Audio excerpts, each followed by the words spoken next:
Okay, guys, we'll be doing our safety in the kitchen presentation today. You'll be taking down some notes and doing the best you can to uh, edit the notes in such a way that it doesn't take you so long to write every single word. Just go ahead and edit them the way that you would like to. And as long as you understand your notes, you're in good shape. We went over preventing cuts. Okay, I'm going to read this slide to you. When you're cutting something, place the food on a cutting board and cut away from your body. Don't cut towards yourself. If a knife starts to fall, don't try to catch it. Our instinct when something tries to fall or starts to fall is to try and catch it. You don't want to do that with a knife. Let it fall to the ground, get out of the way, and then pick it up from the floor. Use a knife only for cutting food, not for things such as opening a can. Okay. Preventing cuts continuing. Wash knives separately from dishes. Do not put them in soapy water to soak. You may forget they're there and put your hand in and cut yourself. The same is true when you're in our kitchen in room 29. The person that's doing the cutting is not going to likely be the same person that's doing the dishes. So you want to set the knife next to the sink and let the dishwasher put the knife into the water and hold on to it and wash it themselves. When using a can opener, remove the can top completely and try to avoid having a jagged edge that you could easily cut yourself with. The bottom one says, sweep up broken glass with a broom. Never pick it up with bare fingers.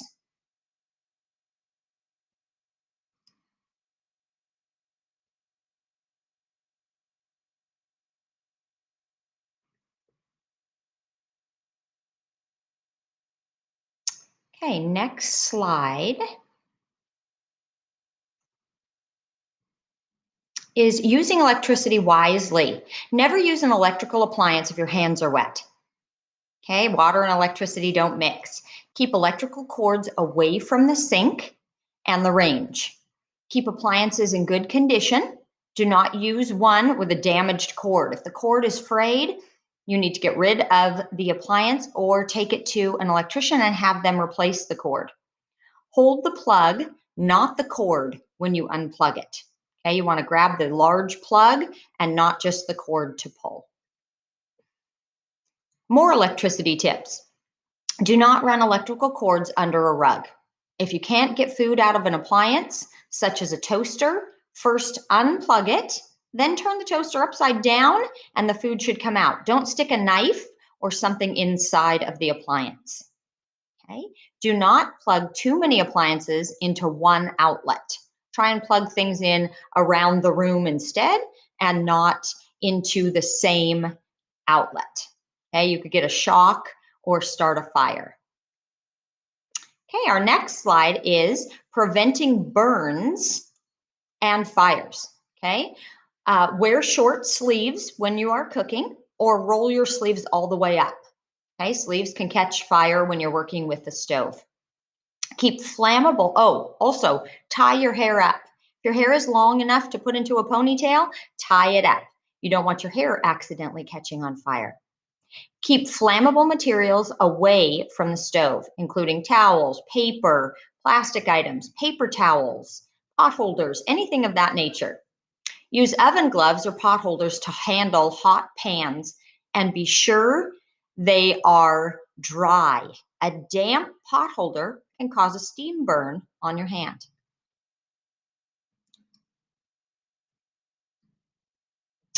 Okay, turn the handles of pans toward the center of the range or the stove so that they don't get bumped when someone's walking by and accidentally knocked off and burn someone. When lifting the lid of a pot on a stove, lift the back first to vent the steam. If you lift the front of the pot, it can come right up into your face and burn you. Wait until the range cools before cleaning it. So sometimes after you cook, what I usually do is I will cook food, sit down, enjoy my dinner, enjoy my lunch, whatever I've made, and then I wait for the range to cool while I'm eating, and then after the meal is over, I will go ahead and clean the range. Okay, when you open the oven, stand to the side. Don't stand directly in front. Your arms could be burned. Before putting a pan in a hot oven, use a pot holder or an oven glove to pull the rack out, just as in the picture here. Pull the rack out again when you take the pan out of the oven. Keep aerosol cans or spray cans away from the heat. Learn how to use a fire extinguisher. Every kitchen at school and at home should have one. Grease fires are another type of fire. Okay, they need special handling. Don't pour water on a grease fire. The grease will splatter and burn you. Don't try to carry the burning pan to the sink. You could spill hot grease on yourself. Do turn off the heat immediately. If a grease fire starts, turn the heat off. Do pour salt or baking soda over the flames. This will cut off the oxygen and smother the fire. You should have a container full of baking soda nearby in your kitchen. Do leave immediately if the fire seems out of control. Alert others and call the fire department. Preventing falls. If you spill something on the floor, wipe it up right away. Don't leave a wet floor that you can accidentally slip on. Use a ladder or step stool to reach high shelves. A chair can tip over. Don't climb on your counters. All of those little safety tips. If you have a rug in the kitchen, be sure it has a non-skid back. You don't want a rug that when you step on it, slips out from under you. If the floor is wet, don't walk on it. Wait until it's dry. Preventing poisoning.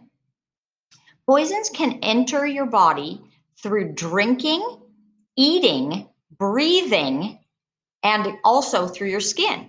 Okay, before you buy household chemicals, read the label and directions carefully. Don't buy more than you need. Some chemicals change over time as they age, and you don't want to have chemicals that are too old in your cabinet. Okay, they can become dangerous to use. Follow the label directions exactly. You may be told to wear rubber gloves or a mask to prevent skin contact. Some pesticides, poisons that kill bugs, may not be safe to have around food. So make sure you follow those label directions exactly.